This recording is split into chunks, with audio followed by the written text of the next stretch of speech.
Excel में हमारे पास कुछ ऐसे डेली टास्क होते हैं जहाँ पर हमें मल्टीपल वर्कबुक में से डेटा कॉपी करके एक मास्टर शीट में पेस्ट कराना होता है। तो हम ये डेली बेसिस पे करते हैं, जहाँ पर हमारा काफ़ी टाइम वेस्ट हो जाता है और एरर आने के चांसेस भी ज़्यादा रहते हैं।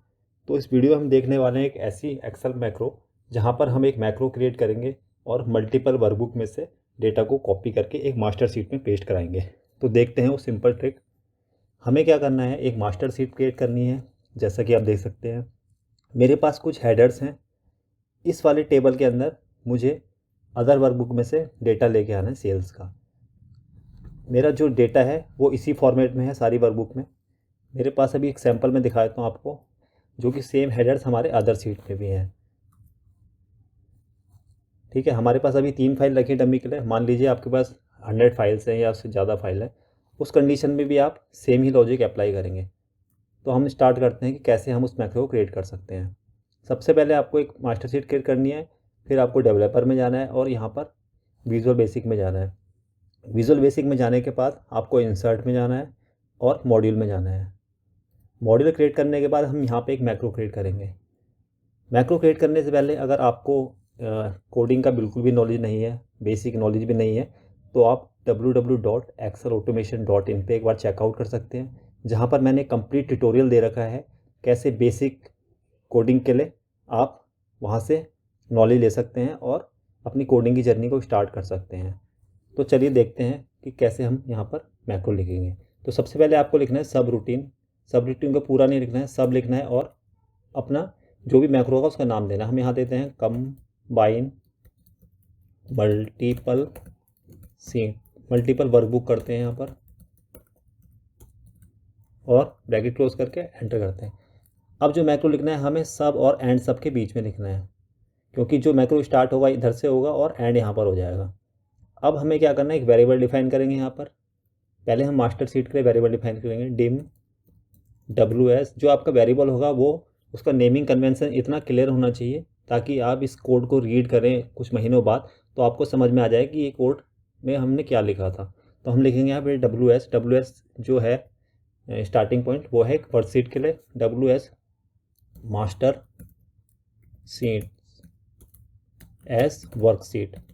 तो ये जो डेटा टाइप है वो एक वर्कशीट है। फिर उसके बाद हम क्या करेंगे, WS का एक लास्ट रो फाइंड करेंगे, डिम लास्ट रो। फिर हो जाएगा क्या, WS मास्टर सीट। तो हमने ये डिफाइन कर दिया कि ये जो लास्ट रो होगी वो किस वाली सीट की है, मास्टर सीट की है, एज लॉन्ग।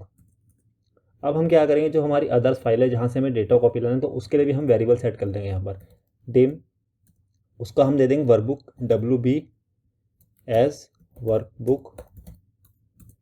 और फिर यहाँ पर हम क्या करेंगे, एक एरे डिफाइन करेंगे ताकि हम जो भी वर्कबुक की फाइल होंगी उनके पाथ को हम एक एरे में स्टोर करवाएंगे सबसे पहले रीड करने के लिए। पहले dim WB array as variant.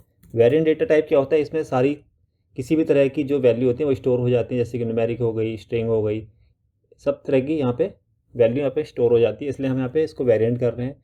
फिर हम क्या करेंगे, WB का भी हम लास्ट रो निकाल लेंगे, डिम लास्ट रो WB। इससे हमारा क्या फ़ायदा होगा, क्योंकि जो भी हम वर्कबुक को रीड करेंगे और उसके लास्ट रो को हमें पता करना है, क्योंकि कहाँ से हमें डेटा कॉपी करके लेके आना है और कहाँ तक। तो वहाँ पे हम एक डायनेमिक लास्ट रो निकालेंगे, जिससे कि हम पता लगा लेंगे कि उसकी लास्ट रो क्या है और उसको वहाँ तक हम डेटा कॉपी करके लाएंगे। एज लॉन्ग कर देंगे इसको भी। अब यहाँ पर हमारे वेरिएबल डिफाइन हो चुके हैं। अब हमें क्या करना है, जो WS है उसको एक ऑब्जेक्ट के अंदर सेट करना है, ताकि हमें बार बार ये ना लिखना पड़े कि मास्टर सीट और या मास्टर वर्कबुक। ठीक है, हम यहाँ पे लिख लेंगे सेट WS मास्टर सीट और यहाँ पे दिस वर्कबुक डॉट वर्कशीट। इसको हम बता देंगे कौन सी वर्कशीट में हमें डेटा कॉपी करके पेस्ट कराना है। तो हमें सीट 1 के अंदर डेटा लेके आना है। अब हमारी मास्टर सीट हो गई यहाँ डिफाइन। अब हम क्या करेंगे, एक छोटा सा एक VBA एक एरे के अंदर अपनी जो दूसरी वाली वर्कबुक है उनका पाथ को स्टोर कराएंगे। तो उसके लिए एक सिंपल सा लाइन का कोड है यहाँ पर।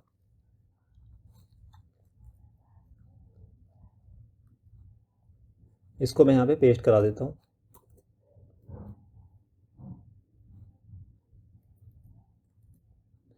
इसको मैं WB एरे के अंदर स्टोर कराऊंगा जो जो हमारी फाइल्स होंगी। एक बार मैं इस कोड को बता देता हूँ आपको।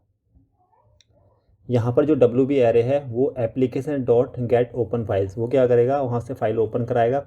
फाइल का फॉर्मेट क्या होगा, ये 3 फॉर्मेट रखें, आप CSV भी ऐड करा सकते हैं अपने अकॉर्डिंग, या ऐसे कम भी कर सकते हैं। ये फाइल एक्सटेंशन सेम होगा। और यहाँ पे टाइटल कि जो भी पॉपअप ओपन होगा उसका टाइटल क्या होगा। और मल्टी सेलेक्ट ट्रू इसलिए किया है क्योंकि मुझे मल्टीपल फाइल सेलेक्ट करनी है। अगर आपकी सिंगल है तो आप इसका फॉल्स भी कर सकते हैं। तो यहाँ से हम डेटा को स्टोर कराएंगे अपना फाइल को और इस पाथ के अंदर। और फिर क्या करेंगे, यहाँ पर एक कंडीशन लगाएंगे WB, यहाँ पर अगर ट्रू है देन, अगर मान लीजिए हमने फाइल को कोई भी फाइल सेलेक्ट नहीं करी तो वो एंड इफ़ करके बाहर निकल जाएगा और हमें कोई एरर नहीं देगा। तो हम यहाँ पे लगाएंगे, अब यहाँ पे एक लूप लगाएंगे for I = 1 to u bound WB array, और इसको नेक्स्ट I कर देंगे। यहाँ पे लूप 1 से चलेगा और जितने भी इस VB एरे के अंदर इंडेक्स नंबर होंगे, जो भी फाइल पाथ होंगे, वहाँ तक लूप चलेगा, मतलब 1 से 3 तक चलेगा। यू बाउंड क्या करता है, उसका मैक्सिमम काउंट निकाल लेता है, इस एरे का मैक्सिमम काउंट। उसके बाद हमें क्या करना है, अब हमारी यहाँ पे फाइल रीड हो चुकी है। अब हम यहाँ पर एक WB को हम ऑब्जेक्ट के अंदर डाल दें। WB जैसे हमने ऊपर डाला था सेट करके, तो हम इसको भी एक ऑब्जेक्ट में डाल देंगे।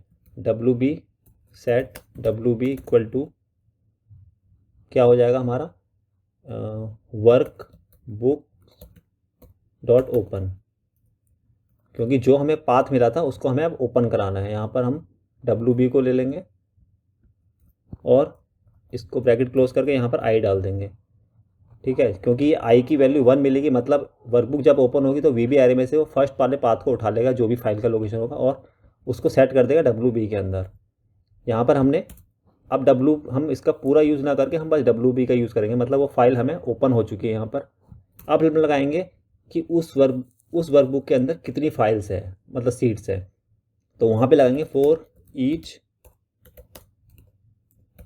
SHT in WB.worksheet और इसको कर देंगे नेक्स्ट। मतलब अब जो ये हमने फाइल रीड करी है वर्कबुक, उसके अंदर सीट कितनी है, वो 1 बाय हर सीट को चेक करेगा और वहाँ से डेटा कॉपी करेगा। अब हमें क्या करना है, यहाँ पर लास्ट रो निकालनी है उस सीट की। तो हमने लास्ट रो के लिए क्या करा था, WB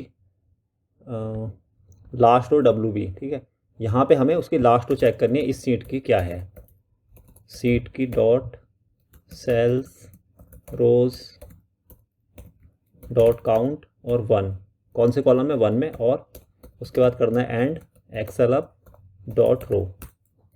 मैंने एंड एक्सएलअप डॉट रो क्यों किया है, मैं एक बार दिखा देता हूँ आपको। मान लीजिए मैं एक फाइल ओपन कर लेता हूँ यहाँ पर। ठीक है, अब देखेंगे जो लूप आएगा हमारा, वो लूप से वो चलेगा 1 से, मतलब स्टार्टिंग से। हमने एंड एक्सएलअप इसलिए किया कि जो वैल्यू चेक होगी वो नीचे से होगी ऊपर तक, उसे लास्ट रो 21 मिलेगी और वो हम यहाँ से लेके यहाँ तक डेटा कॉपी करा देंगे। तो इसलिए हम एंड एक्सएलअप का यूज़ किया है हमने यहाँ पर, जो भी लास्ट रो मिली। अब उसके बाद हमें क्या करना है, जो मास्टर सीट है उसका भी हमें लास्ट रो निकालनी है, क्योंकि अब हमें वहाँ पर भी एक डायनेमिक रेंज पे पेस्ट करवाना है। और इसी मेथड को हम यूज़ करेंगे यहाँ पर, क्योंकि मास्टर सीट हमारी ये है। और जो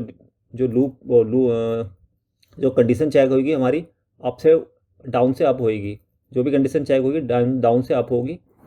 यहाँ पर हम चेंज कर देंगे वर्कबुक फाइल का नेम, सीट की जगह पे हम कर देंगे वर्कशीट और इसको कर देंगे +1। यहाँ पे हम +1 इसलिए कर रहे हैं क्योंकि जो हमें डेटा पेस्ट कराना है वो नीचे से ऊपर को चेक करेगा, तो उसे फर्स्ट रो मिलेगी तो हमें नेक्स्ट वाली रो में, ऐसे अगर उसे डेटा यहाँ मिलेगा तो नेक्स्ट रो में। तो इस तरीके से हम उसको अपेंड करवाएंगे नेक्स्ट सेल में।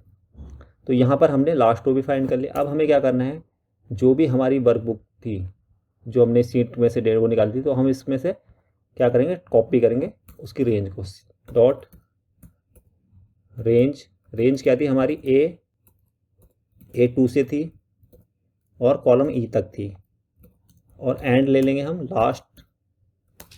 लास्ट रो WB, मतलब उस वाली जो सीट थी A2 से लेकर E तक हमारे कॉलम थे और उसकी जो लास्ट रो फाउंड करी थी वहाँ से उसको कॉपी कर लेगा डेटा को।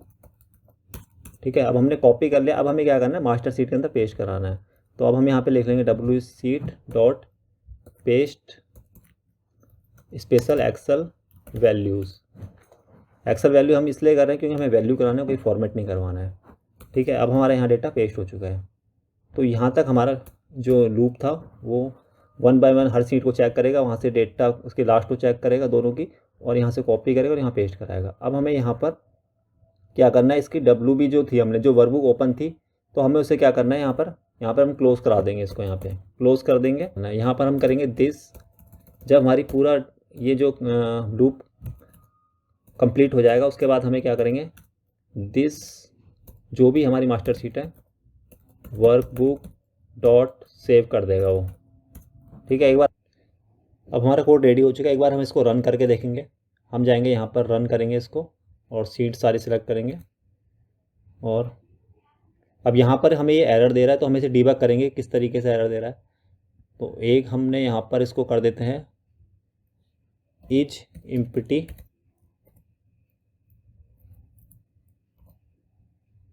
यहाँ पे लगेंगे नॉट इज एम्प्टी, मतलब अगर ये एम्प्टी नहीं है देन इसके अंदर ये मूव करेगा। ठीक है, अब हम F8 करते हैं यहाँ पर। तो अभी हमें दूसरी एरर दे रहा है पेस्ट स्पेशल पे। तो पेस्ट स्पेशल पे हम चेक करेंगे। यहाँ पर हमने क्या किया है, वर्कशीट के बाद हमने कहाँ पे पेस्ट कराना है वो मेंशन नहीं किया है। तो हमें कराना है ए कॉलम पे, और सेल क्या होगी हमारी, लास्ट रो जो हमने मास्टर वर्कशीट की करी थी। ठीक है, तो अब यहाँ पर वो पेस्ट कराएगा। अब यहाँ पे एरर दे रहा है क्योंकि हमने इसको, ठीक है, अब हम इसको फिर दोबारा रन करेंगे एक बार। इसको मैं क्लोज़ कर देता हूँ, इसको मैं बंद कर देता हूँ दोबारा, और यहाँ से हम दोबारा कोड को रन करेंगे। इसको मैं थोड़ा छोटा कर देता हूँ।